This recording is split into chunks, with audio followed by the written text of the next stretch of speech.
Okay, it started really, I think, when I was in college.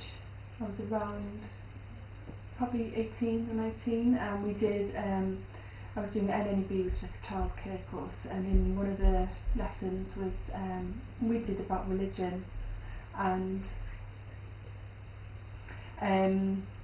we could choose which religion we sort of wanted to research. And I chose Islam. I sort of hadn't really grown up really knowing any Muslims, but I started to have like Muslim friends as I was getting a little bit older. So I chose Islam, and I did really well in it. It just, everything I read, I had to rewrite it and do a little everything I read just stuck in my head, and I was really impressed that, because I wasn't very good at things like that, but it really stuck in my head, and I did well, and I just remembered everything, and it just, you know, nothing happened there for a while, and I carried on. Basically I finished college and I started working in a nursery and things, and I made more and more friends, and I started sort of, I didn't drink alcohol anyway, I didn't like it, so I wasn't a drinker or a smoker or anything. Okay. But I started hearing about pork and things, and sort of like the health benefits of not eating it, and then realised that it was haram in Islam to eat pork, so I stopped eating pork. This is before you... This is before I was a Muslim, yeah. Okay.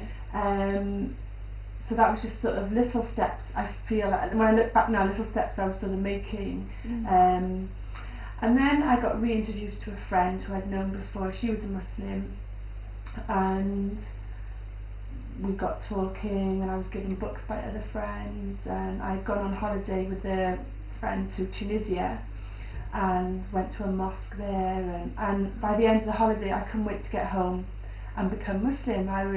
It was something I just really wanted to do, and I had lots of friends around me who were, you know, helping me as well, and I can't even explain how and why. Everyone wants to know that reason why you did it. I can't really explain. Obviously now looking back, it's just what it was meant to be.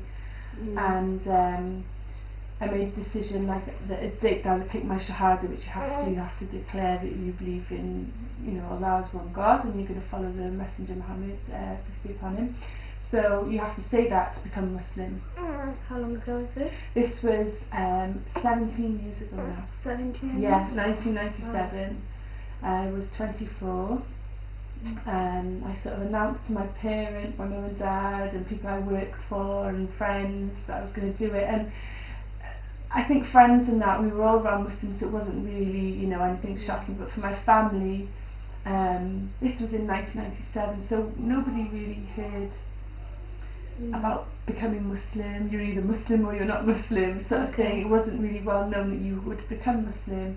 My family were just really, really supportive. They were, as long as I was happy, then they were happy, sort of thing. My dad was a little bit more concerned about what I would look like, because he was a bit more, he used to like, you know, us sort of, you know, dressing up and things, and my mum was just, as long as I was happy, she was okay. So that's what happened. I took my shahada, and that's it.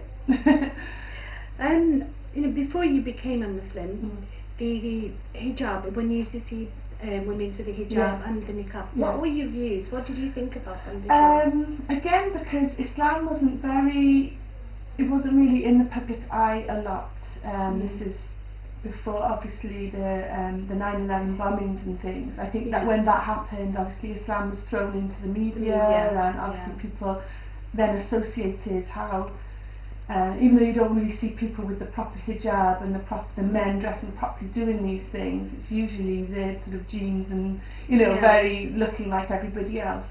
So this was pre 9/11, and really sort of, I used to see women in hijab in maybe summertime and think, oh God, I could never do it, I couldn't wear a hijab in the summer, it looks too hot. So I didn't ever associate a hijab with anything bad, just that maybe it would be too hot for me. What about the niqab? The niqab, again, nothing, didn't really think anything of it, because it wasn't, you never read anything about it, you never saw anything really, it was just, maybe you think, oh, it's just foreign ladies who wore it, you know, it was nothing really, nothing. Do you think your views would have been different if you've converted later on? I wonder how I would look at Muslim women if I wasn't a Muslim now, or maybe not Muslim women, but Muslim men. I hope that I would think just by what someone wears doesn't determine their thoughts or their actions. I hope I would think that, but I'm not 100%. Do you miss anything before you became Muslim, or do you have anything that you feel difficult in letting go of? No, nothing, absolutely nothing. The one thing maybe I used to like riding a bike. I used to like going on bike rides, and when the kids go now, I do like, oh, I wish I could be there, you know, which I could do it. Yeah. I just don't sort of, obviously I always have a pushchair with me, so I don't get the opportunity to. So if I ever did, you know, I think I would get a bike and bike ride with the kids. Obviously you have, what I have seen, you have changed in your appearance. How would you describe your first experience when you did wear your hijab, and your very first time when you wore it and you walked out to the public? It was the day that I took my shahada. I put a hijab on and thought, oh my god, I look really different. But I was just excited, I was really excited, so I put my hijab on with my friend, and I was meeting my family at the mosque. All my family and friends, they all put a scarf on to walk into the mosque. It was so funny. Yeah, it was really nice, and we went upstairs and everyone, you know, looked after us.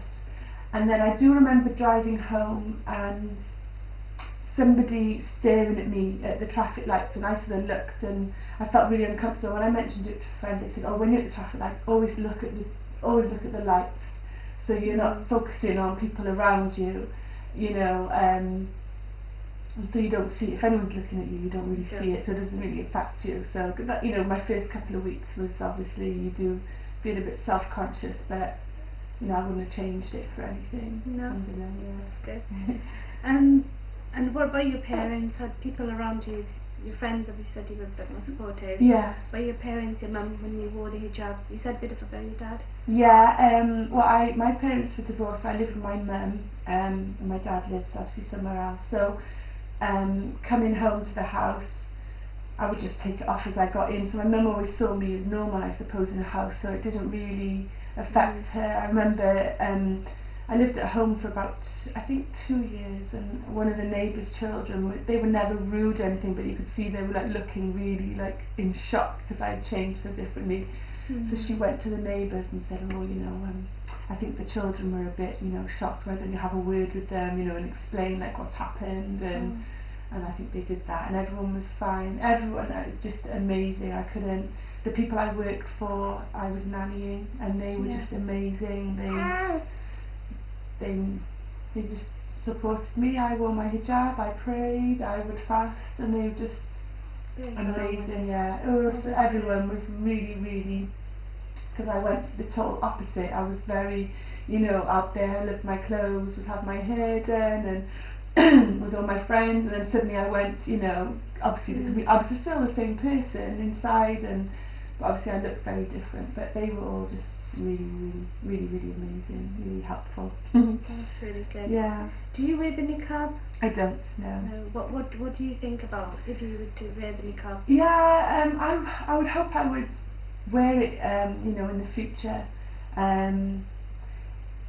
I think the area I live in is very, I would think it wouldn't really matter. I see people walking around and everybody's, you know, I think this area here, you know, is very, everyone gets on from what I can see.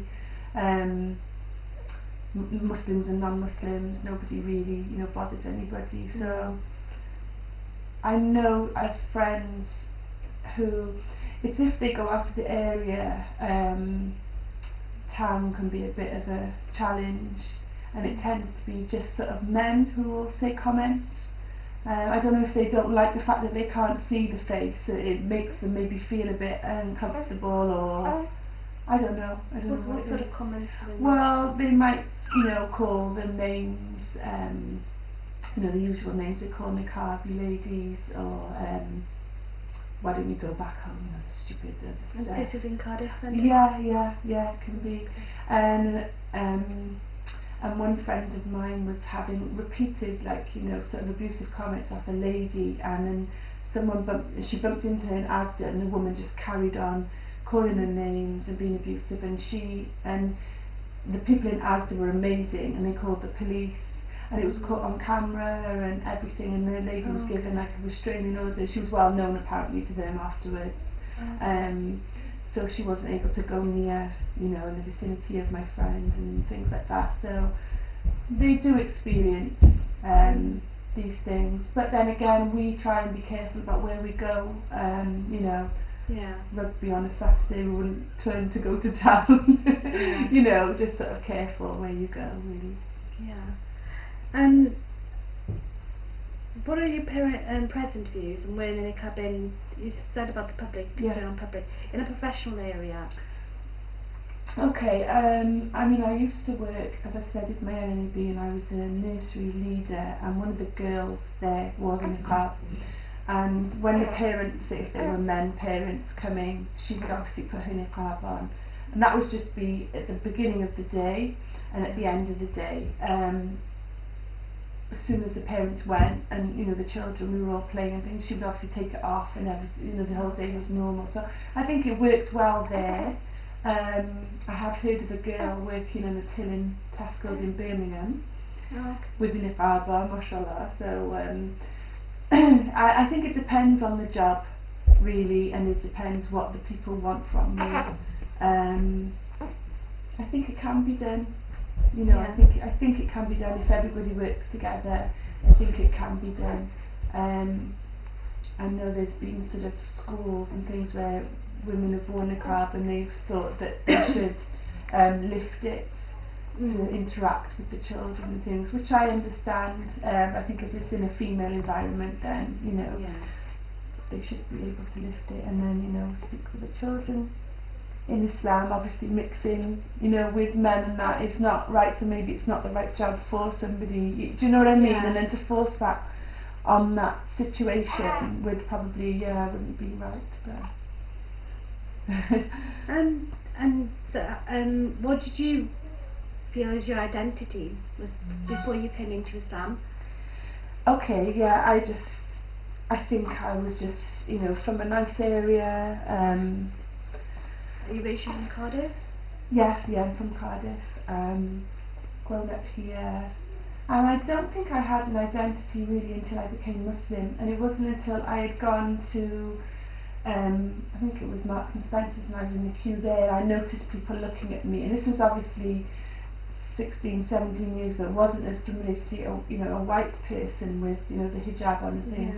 And I remember standing in the queue, and for the first time I felt I had an identity, even though they were staring and not being, you know, friendly or whatever. I felt like I had an identity. I was a Muslim woman. But prior to that, I didn't really feel like I had one. So I think it was, you know, a real positive when I became Muslim. I sort of found something that I didn't have before. That was, you know, I feel was positive. Oh, that's good. That's the end of my questions. Oh, Thank you so much. It was really good. Thank you so much. Made me think again. No problem. Yeah. I think it was quiet. I was thinking, oh my god, is she gonna...